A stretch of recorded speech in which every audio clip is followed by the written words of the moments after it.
What's happening, everybody? You tuned in to another episode of Off the Yard, man. Today we're talking about being the plug, man, and what happens if you get caught bringing in that sack. Let's get into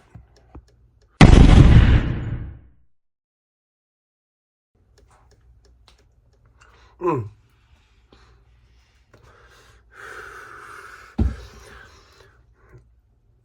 There's a lot of ways you can make money in prison. There's a lot of ways that you can take care of yourself, man, because there's a lot of ways that they make it really hard for you not to be able to take care of yourself. You have to look at it like this. Prison's meant to make you suffer in a lot of ways, and prison's made to make you think about, I guess, what you did out there.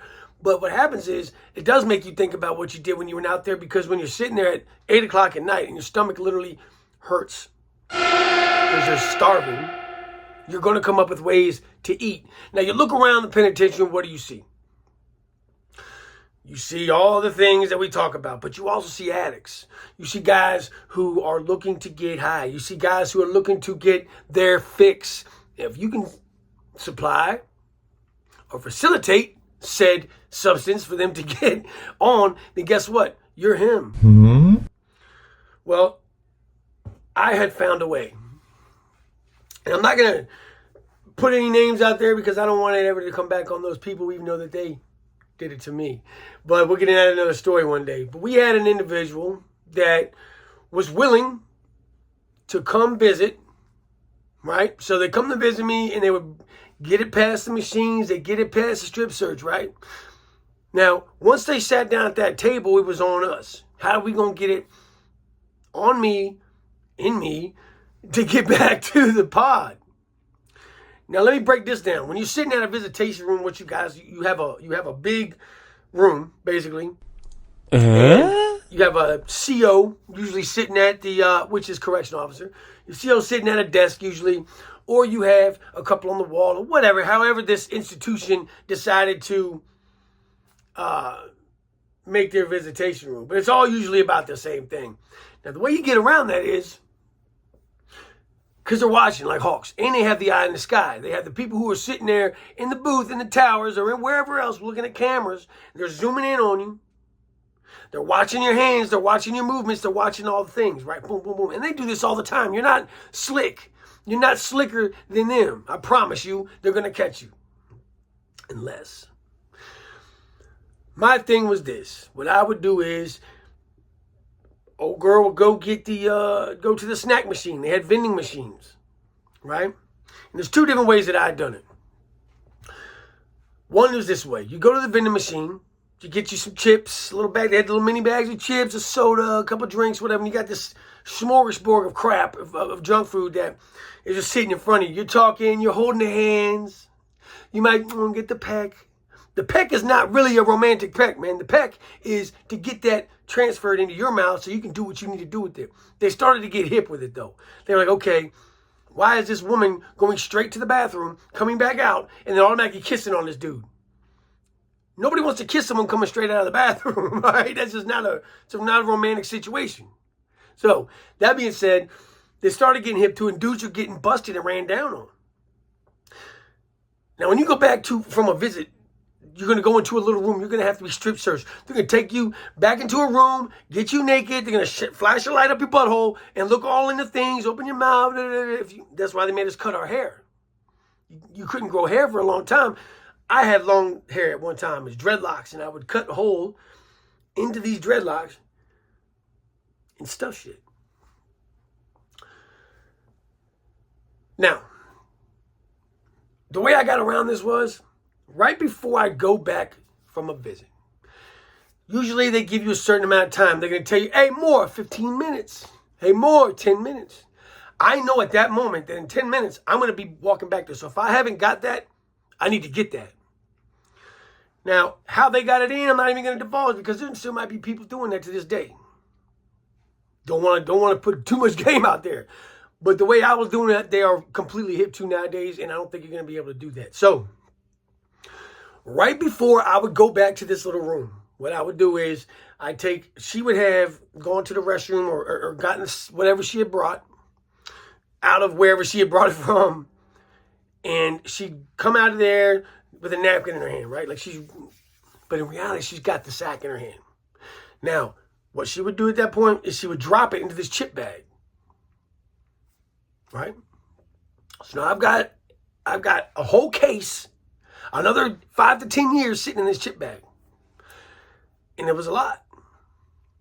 Now, what I would do at this point was I would take right before I'd walk back there, I'd drop that, I'd drink a nice big gulp of warm soda. It has to be warm because your stomach is going to keep that soda kind of bubbly on top of your, I guess, wherever. I'm not an anatomy expert, but I know that if I drink a hot soda, it's going to keep fizzing right there. And I know that if I put some on top of it, I'll be able to get it back in a little while. And I pop that balloon right down on top of it, praying to God that I make it out of this strip search expeditiously, because if I do not, then what's going to happen is it's going to digest, man. Then we got problems. So, boom, I hit it. Boom, the peck's done. I'm moving back. I'm standing in line. I'm waiting to get searched. Boom. Everybody knows that what I'm doing. So anybody that's in front of me is going to let me kind of swerve. I need to get back to the unit. I need to get on that boulevard. I need to get away from these cops. So I'll swerve in the man. Boom. They're letting me go. The homies are like, okay, everybody's cool. Everybody knows what I'm doing. And that's one thing about prison, man. Is like everybody's got a level of respect when you're trying to break the law, man. You know what I mean? We're trying to get past these cops. We're trying to get past all these administrators and all that. And I don't care if I like you or not. At the end of the day, it's us against them. And if you're trying to make a move if you're trying to move, then good. I'm going to help you out. That's just the code, man. It's just how it is. We're all in this together. We don't have to like each other. We ain't even got to respect each other, but we're going to respect that code because at the end of the day, that is what creates revenue in the prison system. They're not going to create it. They pay you 35 cents an hour. A lot of dudes, myself included at the time, were taking care of families, man. We're taking care of people from prison. Now, to do that, you got to make a lot more than 35 cents an hour. To buy kids school clothes or to do Christmas or these things, when the people on the street ain't got nothing, that's on you as a man. You're going to take care of that shit. That's just what it is. I found a way. I was doing it. Now, the other way that I would do it, they started to get hip to that. We used to wear these jumpsuits. We still do wear the jumpsuits, but they zip up in the front. We were smoking them that way. Boom, boom, boom, boom. They gave us a reverse jump. They would make us wear these jumpsuits reverse, so it zipped up in the back, like a woman's dress does. So, come walking in with this potato suit on that's backwards. You look crazy as hell. But we got around that too. And the way we did that was, we would come in, we tell our people, come in around 11, 10:30, 11. They're going to do a 12 o'clock count because they're going to do a lockdown. They're going to count. They're going to line everybody up in the gym. When you line up in the gym, you're lined up. Boom, boom, boom, boom. You got all these dudes in there that are visiting. So we're visiting our people. There's probably 30 to 50 people standing on this wall. Okay? Now what I'm going to do is, hey, homie, zip me, right? Unzip me. Now, if I've already got the sack, I've already sat down with my people, man. We've already made the switch. I've already got the balloon. I should be already, whatever it is, and I'm going to do what I got to do to get it back. You also want to do it on a cool shift. You're not going to go in there when there's, the guy with the mace that's like strapped on his leg looking like he's Commando Joe, and he thinks he's taking his $12.50 an hour real serious. You want to go in there with this dude that's like probably from your neighborhood, or a lot of times we were getting guys jobs there.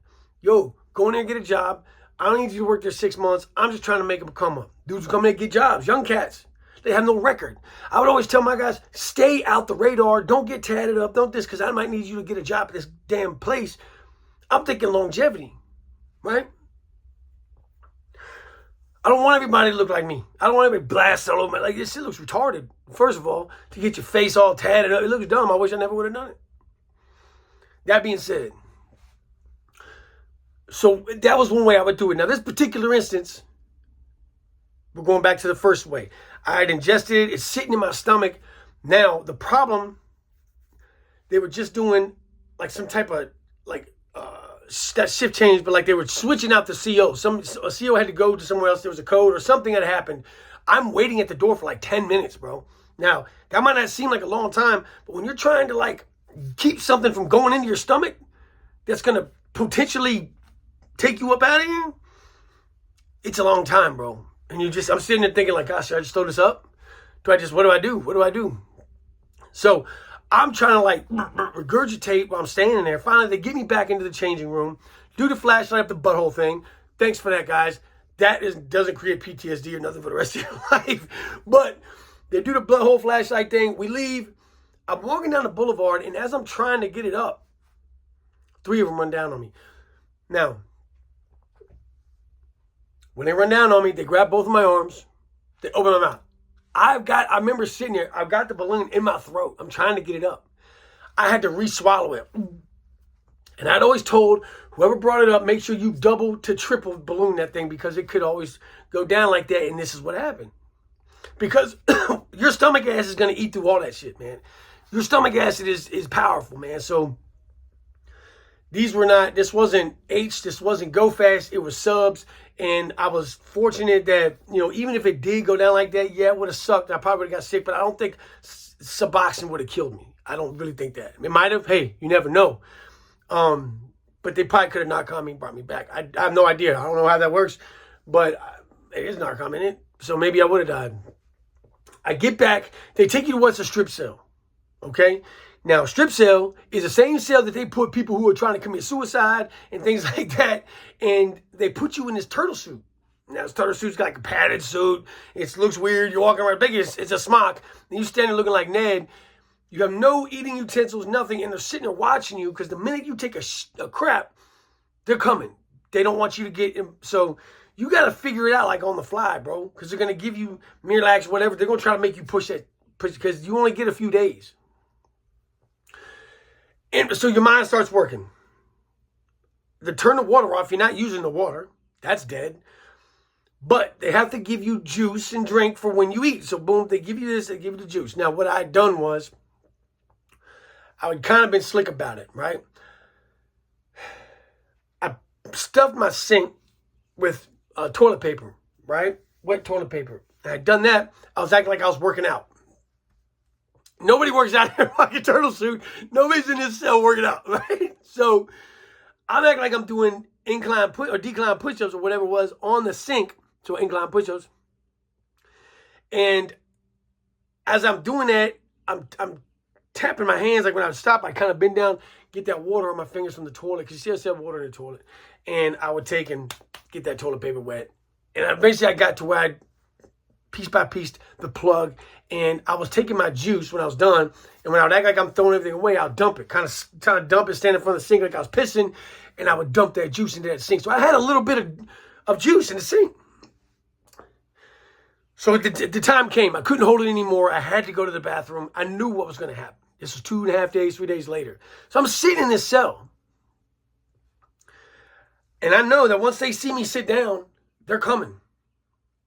And this is where it gets kind of messed up, man. And like, I want to say this up front, man. If you're squeamish, this is not the part of the video. Go ahead and fast forward to the end, and we can do those outs because you're not going to want to hear this. But this is the reality of what you deal with when you're trying to make moves in prison. It's not like out here where you can just chuck it over the bridge and it goes in the lake. You got to figure it out on the fly, and you have no time. You have no time to think, bro. Sometimes some of us are really good. Like I'm really good like thinking on the fly. There's been a lot of times in my life, man, where situations have gone down. I've had to think real quick on how to get out of it, and I've done it. Not all the time, but sometimes, right? Anyway, I sit down. Now, I can hear the radios because you got a guy sitting right out there. He sits in the hallway because you're in medical. That's what it's... And you can hear the radio come on. More. I heard my name. I can't really distinguish what's going on, but I know that they're watching me sit down. So when I go back, I felt it. You can feel it come out of you. So I feel the balloon. And right as I feel the balloon, I don't even wait to finish taking a crap. I take my hand, running that juice from the sink as I'm going back, and I grab it. And I'm trying to get that, you see what I'm saying? I'm trying to clean it off, man, right? As I'm cleaning it off, I reach back around like this, and I hear him. I hear the keys coming. So I know there's going to be 2 or 3 guards coming in. The last couple seconds, I'd say 7 seconds, right, go by here. And it's a long 7 seconds. I take that sack right out, and I hit it right in that water. And as I did, I turned like this, and I pop it back.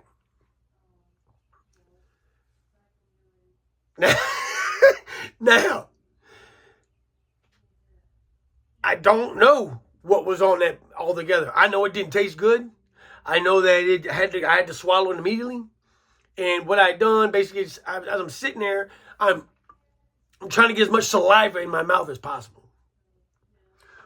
I did a pretty good job of it. Now this balloon is only like, I'd say, it's not like you're thinking like it's not like, it's very small. Okay, strips are small. That's why I could get them in. They're very like, this thing is probably about this big. So I popped it back in my mouth.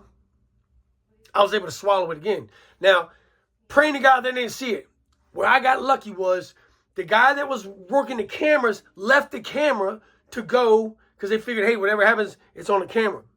He left the camera to come in to do the restraints, which they're going to restrain you because they don't want you doing what I'm doing. Nothing was found because it went right back into my stomach. Now, here's where, like, I could not leave that there. I felt basically one or two of the little whatever she had wrapped in, it was already coming apart. So it was already going through my, have you ever swallowed a penny or a nickel or anything like that as a kid? I did. And I remember when it came out, I had to shit it out and it was like purple and like green and like, that's how strong it is in your stomach, man. So these balloons and shit are not, they're not going to make it, they're definitely not going to make it a double one. I was fortunate enough that it came out the first time. So, boom, I re-swallowed it. They take, because it's like a catcher. It's like a net or whatever. They take it and they have to sift through it. So that was funny. They're sifting through it. They find nothing. They're mad as hell. They just know they had me. They were like, we finally got your ass. You've been flooding the penitentiary. You're flooding the prison with all these strips. And then I was like, I don't know what you guys are talking about, bro. You guys are tripping. They didn't get it. And whether or not that they saw me do it, I don't think they wanted to. I don't know how the laws work on that or what it is, but I don't know how long they can actually keep you back there. I was released from that cell about 2 hours later. I believe it had been 72 hours, boom, and I was released from that.